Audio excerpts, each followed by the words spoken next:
He thought I'd never see it. But the dinner invitation meant for his mistress landed right in my inbox, with their smiling selfies attached. That's when I stopped crying and started planning. I'm glad you're here to listen, because this story isn't just about a man cheating. It's about the moment a woman realizes she's not the fool he imagined her to be. So let me take you back to the day everything looked ordinary, until it didn't. It was a Thursday evening, one of those calm Midwestern nights when the air smells like rain, but the sky can't make up its mind. I was finishing dinner with our 2 kids, while my husband, Daniel, was still at work late again. That phrase had become our soundtrack. For months he'd been coming home later, claiming meetings, traffic, client dinners, always something that couldn't be verified. I'd started counting how many times he said client more than he said honey. But I tried to ignore it. That's what loyal wives do when they're still hoping for normal. Our house was quiet. The kind of quiet that should feel peaceful, but instead feels like it's hiding something. I cleaned up the plates, helped our son with math homework, tucked our daughter in. My phone buzzed once, Daniel texting, "Don't wait up. I'm with the regional team, that's all. No good night. No love you. Just business." I told myself it was fine, that he was ambitious, that maybe this promotion he'd been chasing was just around the corner. But deep down, I'd started building a little wall, 1 brick for every late meeting. Then came Friday morning. I opened my laptop with coffee in hand, planning to check the grocery app and maybe order diapers for my niece's baby shower. Nothing dramatic, just another ordinary morning, except that morning, an email popped up from his office's HR system. The subject line read, "Dinner reservation confirmation, 7 p.m., Il Toscano, Daniel and Evelyn." Evelyn, not a client, not a coworker I'd ever heard of, just Evelyn. At first, my brain refused to process it. I thought maybe HR had mixed up the reservation system. But then I clicked, and there it was. A forwarded thread. The first message was from Daniel himself. "Thanks for setting this up. She deserves the best tonight." The HR assistant had replied politely, "Confirmed for 2 at the corner table, wine pre-ordered," and right below that, a little blue paperclip. An attachment. My hand trembled when I clicked it open. It was a picture. Him and a woman laughing in the office lounge, holding glasses of champagne. The timestamp? Last Friday. The same night he told me he'd been stuck at the airport. I remember staring at the screen for a long time, not blinking, as if the pixels might rearrange into something innocent. But they didn't. They stayed cruelly clear. He'd sent the confirmation to the wrong address. Our emails shared the same domain, Daniel.Cartero and Mary.Cartero, only 1 letter apart. One misplaced click, and the truth walked right into my morning coffee. I wish I could say I screamed, or threw something, or cried immediately. But no, I just sat there, still, frozen. It's strange what betrayal does to you. It doesn't explode like fireworks. It seeps in quietly, like a slow leak you don't notice until the floor gives way. I scrolled further down the email chain. There were other messages, inside jokes, meeting points, even a calendar invite named Dessert After Dinner. I laughed. Not because it was funny, because it was absurd. The man who forgot our anniversary was scheduling dessert with another woman. A part of me wanted to delete everything, pretend it hadn't happened. But another part, the stronger part, took over. That's the part I didn't know existed until that moment. I grabbed my phone and took photos of the screen. Every email, every attachment, every timestamp. Then I forwarded the entire thread to a new folder titled Truth. That folder would change everything. As the morning went on, I went through the motions, packing lunches, driving the kids to school, waving goodbye. On the outside, I looked fine. On the inside, I was a volcano, bubbling under control. I could almost hear his voice from last night. "Don't wait up." "Oh, don't worry, Daniel." "I won't." When I got home, I sat at the kitchen table staring at our family photos. The smiling faces felt like strangers. There we were at the beach, him carrying our daughter on his shoulders. The same shoulders that had probably held someone else a few nights ago. And yet, mixed in with the pain was a strange calm. Maybe it was shock. Or maybe it was the realization that I finally had proof. Real. Solid proof.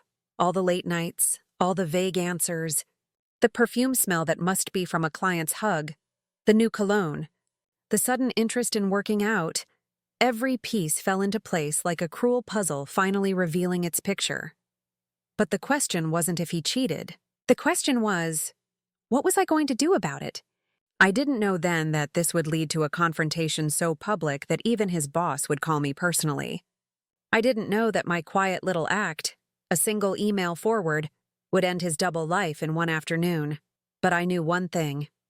I wasn't going to cry in silence. Not this time. So I took a deep breath, opened my laptop again, and whispered to myself, let's see how professional he feels after this. Before I tell you what I did with that email, you need to understand who we were. Or at least, who I thought we were. Daniel wasn't always this man. There was a time when I would have sworn he was my soulmate. We met 15 years ago at a friend's barbecue. He was the kind of guy who brought homemade potato salad instead of chips, who asked about your dreams instead of your job. I fell for the way he listened, really listened, as if every word out of my mouth mattered. Back then, he worked 2 jobs just so we could afford our first apartment. We used to stay up late talking about baby names, saving for a house, growing old together. I remember him saying once, "You'll never have to doubt me, Mary." And I believed him. For years, our life was simple. A rented home, Sunday pancakes, laughter echoing through the kitchen. When we finally had our 2 kids, Emily and Josh, everything felt like a movie montage. School drop-offs, birthday parties, late-night TV, the small chaos that makes a family feel alive. Daniel was present, or at least he used to be. He'd read bedtime stories, fix the squeaky cabinet, kiss my forehead when he left for work. I had no reason to suspect that the same man who once cried holding our newborn could become a stranger sitting across the dinner table, scrolling through his phone instead of looking at me. But change doesn't come with thunder. It comes quietly. It started after his promotion 2 years ago. Suddenly, he had business trips. Then came the new suits, the late-night emails, the gym membership. When I asked about it, he said, "You want me healthy, right?" I laughed and nodded, not realizing he was already building a life I wasn't invited to. He became harder to reach, emotionally, not just by phone. We'd be sitting together, but he'd be miles away. Sometimes he'd stare at his screen with a faint smile, and when I'd ask, "What's so funny?" he'd say, "Just work stuff." I remember one evening in particular. I'd cooked his favorite, baked salmon, roasted veggies, garlic butter rolls. I wanted us to have one of those easy dinners again. But he walked in, looked at the food, and said, "Sorry, babe. I already ate with the team." He didn't even notice the candles I'd lit. That night, after he went to bed, I sat alone at the table staring at the empty plates. There's a specific kind of loneliness that comes from being next to someone who's already left you, emotionally, if not physically. Still, I kept making excuses for him. He's stressed. He's working hard for us. He'll come back to himself soon, because that's what love does. It blinds you. But softly, like a sunset you don't realize has turned to night. The next few months, the distance grew. His phone became an extra limb, always face down, always password protected. If I reached for it, he'd suddenly remember urgent work emails. We stopped laughing. We stopped touching. We even stopped arguing. And that's how you know it's bad. When you don't fight anymore, it's because there's nothing left worth fighting for. Then came the Evelyn phase. He mentioned her once casually, said she was new in marketing. I remember teasing him. "Be nice. Don't scare her off with your bad jokes." He just smiled and said, "She's actually very sharp. I didn't know that one day I'd be reading her name in a dinner. Reservation confirmation. Sitting where I should have been sitting, but here's the part that still hurts the most. He didn't just betray me as a wife. He betrayed me as a partner in everything we built. I was the one balancing the kids' schedules, handling bills, keeping the home steady while he grew his career. We used to have a saying, "We're a team, remember?" Somewhere along the line, he changed the game without telling me. The week before the email, I remember trying to rekindle something. I planned a weekend getaway, just 2 days at the lake, no kids, no work. He said he couldn't. Big project deadline, he claimed. I canceled the reservation and told myself next time. There was no next time. Now, sitting there with the truth glowing from my screen, all those little memories turned sour. Every client dinner was suddenly a question mark. Every business trip felt tainted. Every love you text from him echoed with irony. But in that moment, even with my heart cracked open, something shifted inside me.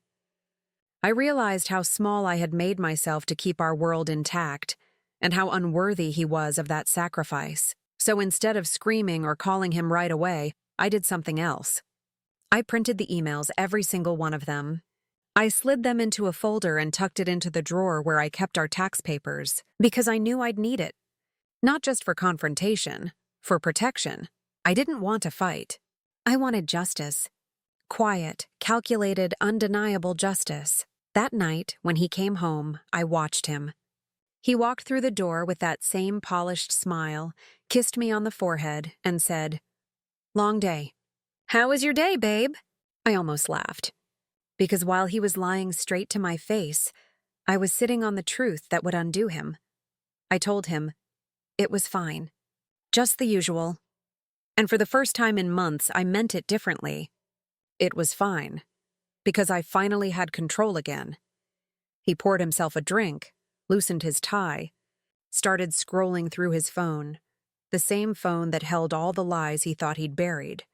And I sat there watching him. Not as his wife, but as the woman who knew something he didn't. His empire of lies was about to crumble, one email at a time. When he went upstairs to shower, I whispered to myself, "This is the calm before the storm." And I was right. Because what came next, the way I turned his secret into his downfall, would make even his mistress wish she'd never sent that dinner invite. The next morning, everything looked normal. The coffee smelled the same.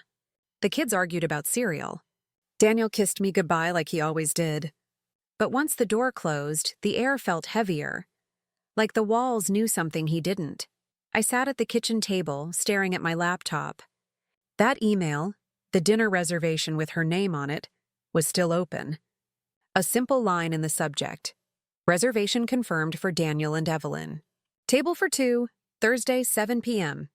It was almost comical how casual it looked. Like betrayal could be penciled in between meetings. My hands were trembling, but not from sadness, from clarity. The truth was right there, undeniable. But truth is a strange thing. It doesn't fix you right away. It just cracks the illusion you were living in. For the first time, I began to see the pattern. The late nights, the guarded phone, the faint cologne I didn't buy him, the sudden gym obsession. Every excuse clicked into place like a jigsaw puzzle I didn't want to finish. I scrolled further down the email thread. It wasn't just one message, it was a chain. Dinner confirmations, inside jokes, a couple of "I can't wait to see you" replies. Nothing explicit but enough. Enough to end a marriage. I read one line twice. "Don't worry, she thinks it's work-related." "Thursday's perfect." She. That was me. The ghost in their conversation. My throat went dry. I tried to swallow, but it felt like glass. For years, I had built my world around a man who could type those words without a flicker of guilt. But I didn't cry. Not yet. Instead, I took screenshots. Every message, every timestamp, every thread. I saved them in a folder titled Insurance, because I knew how this story goes. Women get called crazy when they have no proof. Well, not this woman. That afternoon, while folding laundry, I thought about confronting him. But every version of that scene ended with him gaslighting me, saying I misunderstood, twisting it into something innocent. I could already hear him saying, "You're overreacting, Mary. It's just dinner with a colleague." So I decided not to react. Not yet. If he wanted to play calm, I could play colder. Over the next few days, I observed him, quietly. He didn't notice that I'd stopped asking questions, didn't notice that I wasn't making his favorite breakfast anymore, didn't notice that my eyes lingered longer when he typed on his phone. He was too busy rehearsing lies. Thursday came faster than I expected. That morning, he dressed better than usual. Crisp shirt, new tie, even a little cologne. He said, "Late meeting tonight.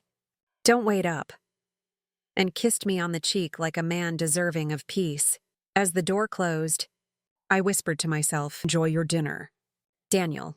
Then I grabbed my phone, my car keys, and the folder of printed emails. The restaurant was on the other side of town, the kind of place we only went to on anniversaries. I parked across the street, heart pounding so hard I could feel it in my throat. And then I saw him, sitting by the window, laughing, his hand casually resting on hers. She was young, maybe late 20s, with soft curls and red lipstick. The kind of woman who looks at a married man like he's her next promotion. My first instinct was to storm in, to throw the ring at his face and say, "You earned this." But then I remembered something. He worked for a company that prided itself on family values. His boss, a man named Mr. Cooper, had once told me at a company picnic, "Daniel's a model employee, the kind of man we trust." I smiled at the irony. Maybe it was time to test just how much they trusted him. So I took out my phone and pressed record. I zoomed in through the window, steadying my breath. There he was, my husband, holding her hand, leaning in and kissing her. Not a friendly peck, a real kiss. The kind of kiss that rewrites everything you thought was true. My fingers were shaking, but I kept filming. I wanted it all, every frame of the lie he built. When they finally pulled apart, laughing like teenagers, I stopped recording. Then I sat there for a moment, not crying, not angry, just empty. Because sometimes betrayal doesn't burn, it freezes you. I watched them leave, get into separate cars, and drive off. Then I started my car and drove home, slowly, carefully, like someone transporting something fragile. Except what I was carrying wasn't fragile anymore. It was evidence. That night, Daniel came home late. He smelled faintly of wine and mint gum. I pretended to be half asleep as he slipped into bed beside me. He whispered, "Long day." "You okay?" I said, "Mm-hmm," and turned to the wall. I didn't know which of us was more pathetic in that moment, him for pretending or me for letting him. But by morning, my decision was made. If he wanted to ruin our marriage, fine. But I wasn't going to let him walk away clean. So while he showered, I composed a new email. Subject: about your dinner meeting, for your awareness. Recipient: Mr. Cooper, his boss. Attachment: a 45-second video clip. I hovered over the send button, heart hammering. Then I thought about Emily and Josh, our kids who still thought their dad hung the moon. This wasn't about revenge anymore. It was about truth, about showing him that lies have consequences. And with one breath, I clicked send. I sat back, staring at the screen as the message disappeared into cyberspace. It felt quiet, not relief, not regret, just a deep, steady calm. He came downstairs moments later, adjusting his tie, smiling like always. "Big day," he said. "Wish me luck." I looked at him, really looked at him, and said softly, "Oh, you're going to need it." He laughed, confused. I just smiled, because in about 30 minutes, that big meeting he was so excited for was going to turn into his biggest nightmare. I didn't have to wait long. At exactly 9:17 a.m., my phone buzzed. It wasn't Daniel. It was an unknown number, and the preview line simply read, "We need to talk." Mr. Cooper, my stomach dropped. It had begun. I didn't open it right away. I sat there on the edge of the bed, holding the phone like it might explode. Outside, Daniel's car had just pulled out of the driveway. He was humming when he left, blissfully unaware that his little empire was seconds away from crumbling. Finally, I opened the message. "Mary, I received a very troubling video this morning. Please confirm this was from you. I'd like to discuss this matter immediately." I didn't reply. Not yet. Instead, I turned on the TV and sat quietly while the morning news murmured in the background. The weight of what I'd done hadn't hit me fully, but it was coming. An hour later, another text came in. "Daniel has been sent home for the day. I hope you and your children are safe." That one hit like a punch. Safe? From what? From him? I didn't know whether to laugh or cry. Then silence. The kind that fills a house and stretches time thin. By noon, my phone rang again. This time, It was Daniel. I stared at the screen until it stopped ringing. Then it rang again. And again. Then a text. Mary, what did you do? They showed me a video. Why would you do this?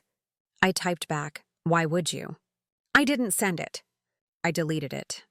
Because no sentence, no word could describe what I felt. By the time he came home that evening, his entire body screamed defeat. The confident posture, the calm smile, gone. He didn't even look at me when he came through the door. Just dropped his briefcase and muttered, we need to talk. I stood by the counter, arms crossed. Go ahead. He ran a hand through his hair, eyes red and unfocused. They suspended me, Mary, pending investigation. You didn't have to go that far. My voice came out quieter than I expected. I didn't have to? Daniel, you kissed another woman in public. You humiliated me, in front of our kids. He flinched but still tried to defend himself. It wasn't like that. You're making it sound worse than it was. I laughed. A bitter, humorless sound. Worse than kissing your mistress in front of a restaurant full of people? Worse than lying to your wife about a business dinner? You tell me, Daniel, what part am I exaggerating? He didn't answer. He just sank into the chair, elbows on his knees. You've ruined my career, he said quietly. Do you understand that? And that was the moment I realized just how far gone he was. He wasn't sorry for what he did. He was sorry for what he lost. You ruined your career, I said softly. I just sent the truth to the right person. He looked up at me then, eyes hollow, face pale. Do you hate me that much? I shook my head. No, Daniel. I just finally stopped loving you enough to protect you. That night he slept on the couch. The kids asked why Daddy was sad. I said he made a bad decision at work. I couldn't tell them everything. Not yet. How do you explain to a 10-year-old that their hero is a liar? By morning, his company email was locked, his office keys collected. A week later, a letter arrived. Termination effective immediately. There it was, the final nail. He read it in silence, then folded the paper neatly and put it back in the envelope. For a long time, neither of us spoke. Finally, he said, I'll pack my things. I nodded. He stopped in the doorway. Can I see the kids before I go? Of course, I said. They still deserve their father. When he walked upstairs, I sat at the table where I'd once planned family dinners, school trips, Christmas mornings. Now all I could plan was survival. The next few days blurred together. Calls from relatives, whispers from neighbors. The kind of quiet pity that makes you want to scream. But the hardest part wasn't the gossip. It was the way the kids asked, when's Daddy coming back? And I had to smile and say, not for a while, honey, even though I didn't know if ever was the real answer. Then, on the 4th night after he left, my phone pinged again. It was an unknown number, but the message froze me cold. You think you won? He told me everything. You'll regret humiliating him. It was her, the mistress, Evelyn. I could almost see her smug little smirk through the text. She had no idea who she was dealing with. I typed one reply. I didn't humiliate him, Evelyn. He did that all by himself. Then I blocked her. But deep down, something told me this wasn't over. Because women like her don't disappear quietly. Sure enough, 2 days later, Daniel showed up again. Not with flowers or apologies and with paperwork. Divorce filings. Custody demands. A whole new war in a manila envelope. Is this your revenge now? I asked, flipping through the papers. He didn't answer. Just said, my lawyer will contact you. Then he walked out, leaving me standing there with shaking hands and a pounding heart. That night, after the kids were asleep, I opened the folder I'd made, the screenshots, the video, the timeline, and I whispered to myself, this isn't revenge. This is truth. And I'm not done protecting my family yet. Because now it wasn't just about him cheating. It was about making sure he never used that same charm and smile to take away my children. For the first time since this all began, I felt a strange calm settle over me. The kind of calm that comes right before the storm turns your fear into power. I looked at my reflection in the window and said softly, you started this, Daniel, but I'll finish it. It's strange how silence can become your greatest teacher. After Daniel left, the house felt like an empty stage after the show ended. echoes of laughter still hanging in the air, but no one left to hear them. The kids would still come running down the stairs, still ask where Daddy was, and I'd still find a new way each time to tell half the truth. But at night, when they were asleep and the house finally exhaled, I would sit at the kitchen table, the same one where I'd once read that cursed email, and think. I didn't cry anymore. I didn't even feel anger. Just a quiet kind of calculation, because I knew what came next. The fight for custody, the money, the house, the proof of who was the more fit parent. Daniel had already tried to paint himself as the victim. His lawyer's letter said he'd been emotionally harassed by my actions and professionally sabotaged. Imagine that, the man who kissed his mistress in front of our children was now the one claiming I had ruined his life. I knew how these things went.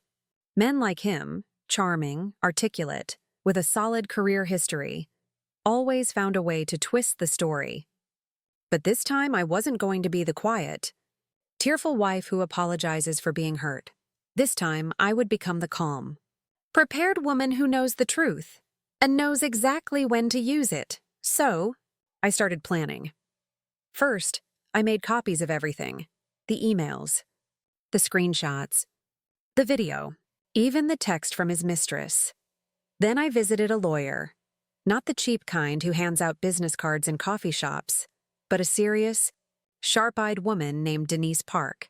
She listened quietly while I explained everything from the first suspicious email to the day he left with divorce papers. When I finished, she leaned back and said, "You did the right thing by documenting it all. You're not the first woman to deal with a manipulative man like this, but you might be one of the few who handled it smartly." Her confidence steadied me. For the first time, I didn't feel like a broken wife. I felt like a strategist. Denise filed for spousal misconduct and primary custody within the week. When Daniel's lawyer tried to demand shared assets, she replied with two simple words: video evidence. I almost smiled, imagining their faces when they realized what that meant. Even with legal firepower, there were nights I felt hollow. When I'd hear the kids laugh about a memory that included him, something inside me ached. You can plan your revenge down to the minute, but nothing prepares you for the emptiness that follows losing the man you once trusted with your whole life. So, I filled that emptiness with action. I started volunteering at the local shelter on weekends, partly to escape my thoughts, partly to remember that pain doesn't make you powerless. I met women who'd survived worse. Women who had nothing left but still found ways to smile. One woman, Carla, said to me, "Sometimes, honey, the best revenge is to make peace with the life they can't touch anymore." That line stuck to my heart like glue. Because Daniel could take my time, my peace, even my marriage. But he couldn't take me. A week before our first custody hearing, I got another text. This time, it was from a mutual friend, someone who worked at Daniel's old company. He's been trying to get a job at another firm. They called here for a reference. Let's just say Mr. Cooper wasn't exactly kind. I felt a flicker of pity. Just a flicker. Then I remembered that pity is what got me into this mess in the first place. So, I prayed for him, not because he deserved grace, but because I needed peace. The day of the court hearing arrived like a storm that had been building for months. He showed up in a navy suit, the same one he'd worn the day we got married. I almost laughed at the irony. When the judge asked for opening statements, Daniel's lawyer painted a picture of a devoted father who made one mistake and was being punished beyond reason. He spoke with the kind of polished confidence that only men who've never truly lost can muster. Then it was Denise's turn. She didn't raise her voice once. She simply stood, pressed play on a small tablet, and turned the screen toward the judge. And there it was, that video. My husband at the restaurant, kissing his mistress like a man without a wife, without children, without conscience. The courtroom went dead silent. Daniel's face turned ghost white. His lawyer tried to object, but it was too late. The truth was already playing in high definition. When the judge spoke, her tone was measured, but sharp. "Mr. Wallace, this video contradicts your testimony. We will be revisiting custody recommendations accordingly." I didn't look at him. Not once. I just sat there, hands folded, heart steady, because this was never about destroying him. It was about defending myself from the destruction he'd already caused. That night, when I got home, the kids were asleep at my sister's house. For the first time in months, the house was mine. Quiet, still, peaceful.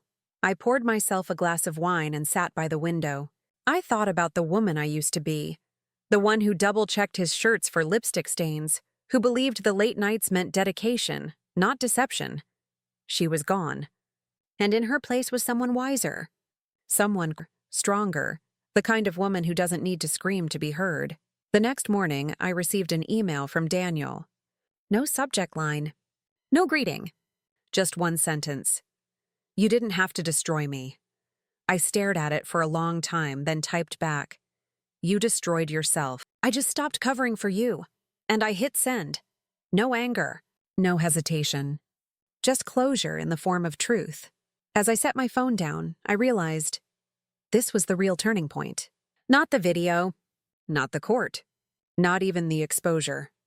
The real turning point was this moment, when I no longer needed him to acknowledge the pain he caused, because I already had my peace. It's strange. The moment you think the storm is over, life throws one last thunderclap just to test how steady you've really become. A week after the court hearing, I got a call from Denise, my lawyer. Her tone was calm, but I could tell something was brewing. She said, "You might want to sit down for this. Daniel's company is under internal review. Apparently, your video has been circulating online." I froze. Online? What do you mean online? She sighed. Someone leaked it to a gossip forum. His mistress was named too. Corporate's in panic mode. HR is investigating. I didn't upload it. Denise didn't either. But in my heart, I knew karma had just found its own path. For months, I'd been fighting for the truth. And now, the truth had gone viral. That evening, my phone buzzed endlessly. Old friends, neighbors, even a few coworkers, all messaging variations of, "Girl, is that your husband in that video?" Every buzz was like a ghost knocking on the door of my past.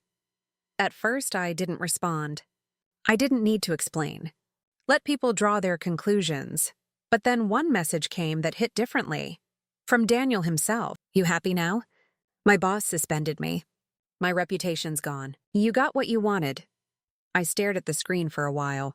There was a time I would have typed a long response, defending myself, explaining my pain. Not anymore. I simply replied, "No, I didn't want this. But I do want peace. Maybe now we both get to start over, separately." Then I blocked his number. And for the first time, that silence didn't ache. It felt like victory. 2 days later, I had to pick up the kids from school. As I stood at the gate, another mom, Sandra, gave me that sympathetic, half-whispered tone people use when they don't know what to say.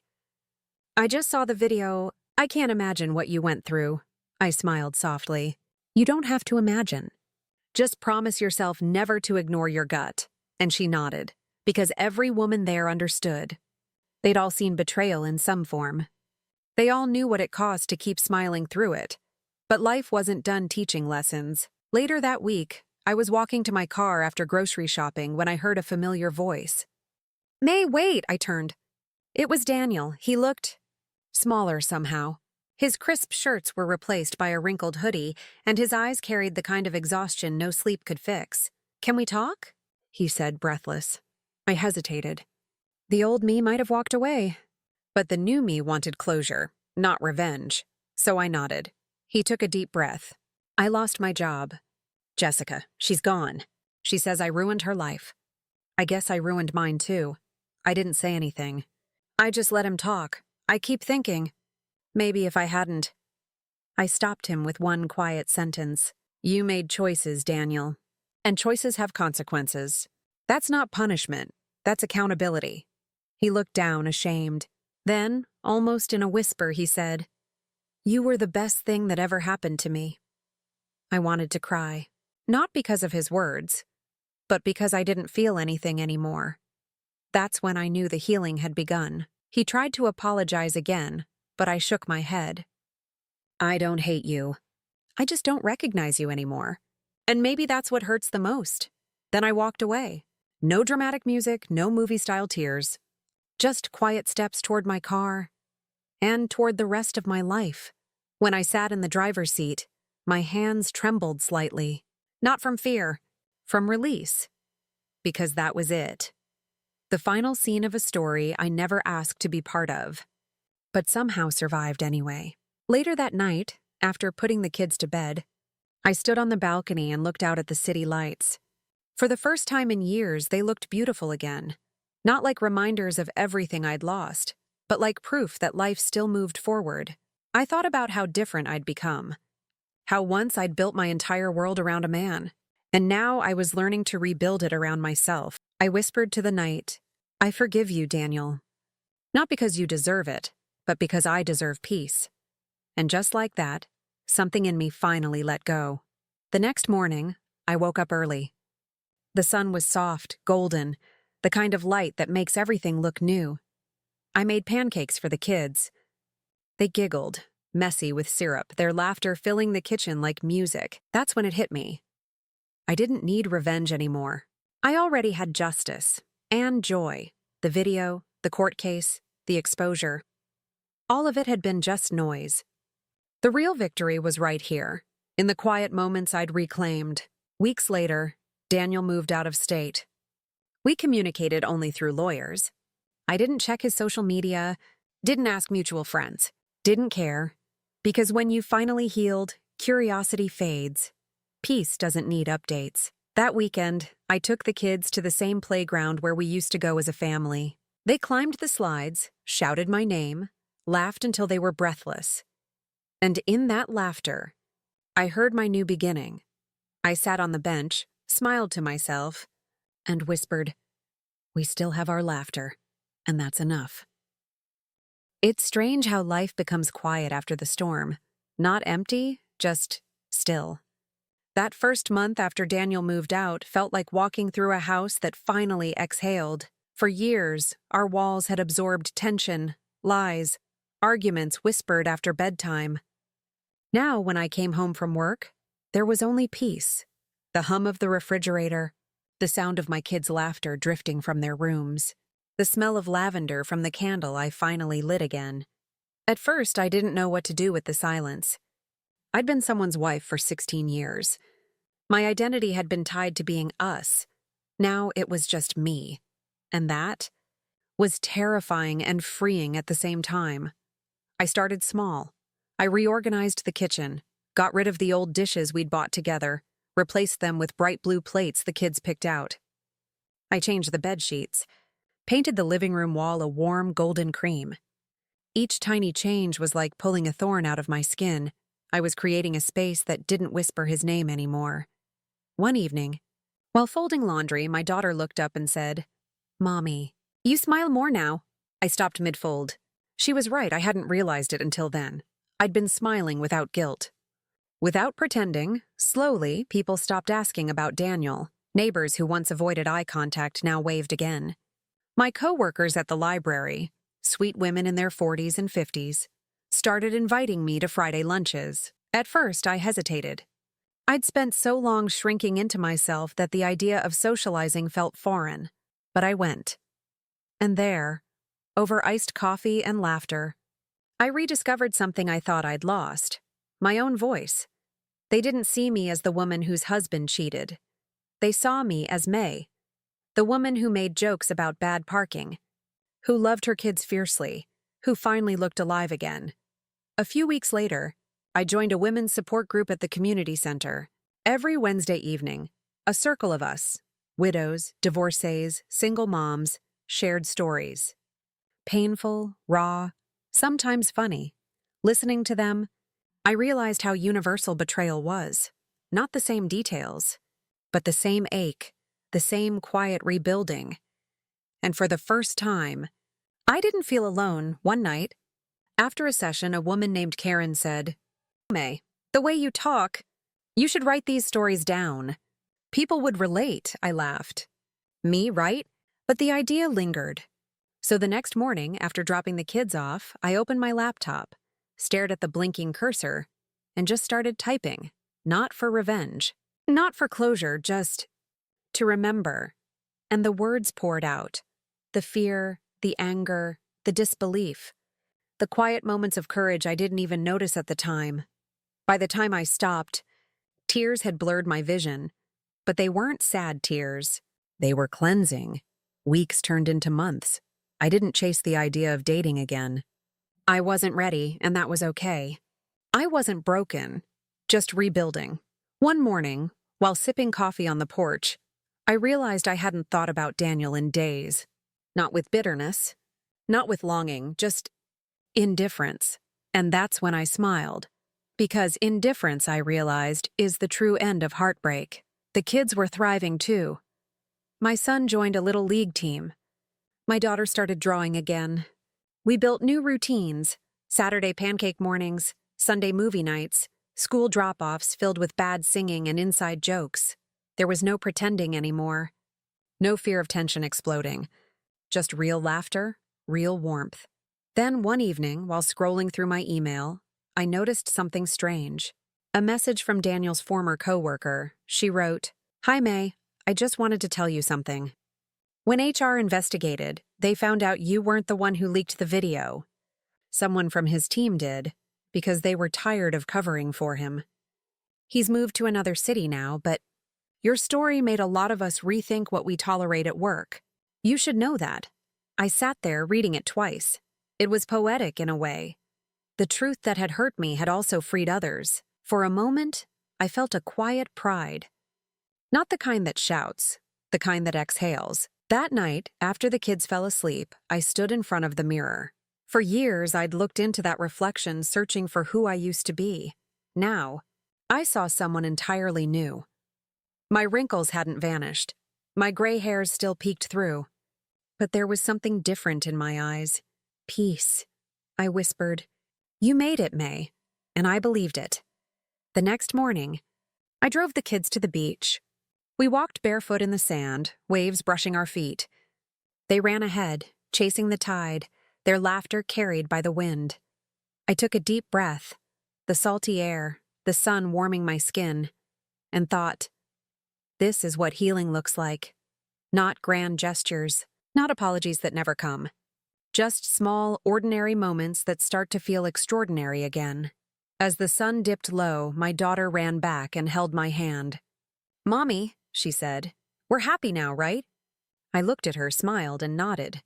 "Yes, baby, we're happy." And for the first time, I didn't have to convince myself of it. It was true.